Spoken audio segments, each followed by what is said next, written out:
दिल्ली में जिस तरह से कोरोना वायरस के नए मामलों की संख्या बढ़ रही है, इसने जनता के साथ साथ दिल्ली सरकार और केंद्र सरकार को भी चिंता में डाल दिया है। दिल्ली में अब तक करीब 33,000 कोरोना के मामले सामने आ चुके हैं और 984 लोगों की मौत हो चुकी है। दिल्ली के सीएम अरविंद केजरीवाल ने 31 जुलाई तक दिल्ली में कोरोना के 5,32,000 मरीजों के ठीक होने की बात कही थी।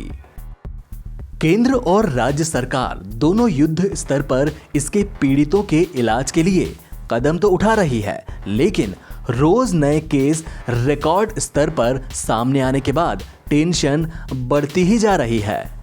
ऐसे में सवाल उठता है कि आखिर दिल्ली इस जानलेवा वायरस के प्रकोप से कैसे बचेगी। विशेषज्ञ अब इस बीमारी से निपटने के लिए हर्ड इम्यूनिटी का सहारा लेने पर भी गौर करने की बात कर रहे हैं, यानी राजधानी की 60 से 80% आबादी कोरोना से पीड़ित हो जाए और लोगों में इसका एंटीबॉडी बन जाए। जब वायरस एक शरीर से दूसरे शरीर में ट्रांसफर होगा तो उसकी क्षमता धीरे धीरे कम होती जाती है और वायरस कुछ समय के बाद खत्म हो जाता है। ऐसे में कमजोर वायरस को फिर से फैलने के लिए किसी मजबूत वायरस की जरूरत पड़ती है। हालांकि हर्ड इम्यूनिटी पर अभी भी विशेषज्ञों के कई मतभेद हैं और कई विशेषज्ञ तो इसे खतरनाक भी बता रहे हैं।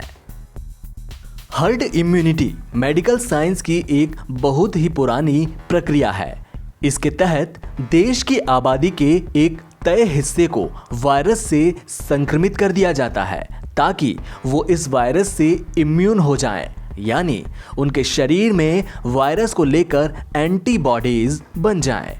इससे भविष्य में कभी भी वायरस परेशान नहीं करेगा। मशहूर कैंसर रोग विशेषज्ञ डॉक्टर अंशुमान कुमार का मानना है कि दिल्ली में यह वायरस कम्युनिटी स्टेज स्प्रेड में पहुंच गया है, यानी बिना किसी के संपर्क में आए किसी को कोरोना हो रहा है तो यह स्टेज 3 कहलाता है, यानी कम्युनिटी स्प्रेड। उन्होंने साथ ही कहा कि 84% केस ऐसे हैं जिसमें इस जानलेवा बीमारी के लक्षण ही नहीं आते हैं और वे अपने आप ठीक भी हो जाते हैं। इस वायरस से निपटने के 4 तरीके हैं। पहला, वैक्सीन तैयार हो जाए। दूसरा, एंटीवायरस दवा मिल जाए। तीसरा, प्लाज्मा थेरेपी। लेकिन इस थेरेपी में अभी इस बात के पुख्ता प्रमाण नहीं मिले हैं कि इससे पीड़ित मरीज का इलाज हो ही जाएगा। और चौथा तरीका है हर्ड इम्यूनिटी। डॉक्टर अंशुमान ने कहा कि हो सकता है कि हॉटस्पॉट वाली जगहों पर हर्ड इम्यूनिटी विकसित हो गया हो और लोग इससे अपने आप ठीक भी हो रहे हों, लेकिन इसका पता लगाने के लिए हमें एंटीबॉडी किट की जरूरत होगी।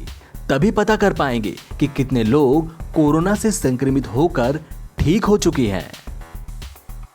एनबीटी ऑनलाइन की रिपोर्ट।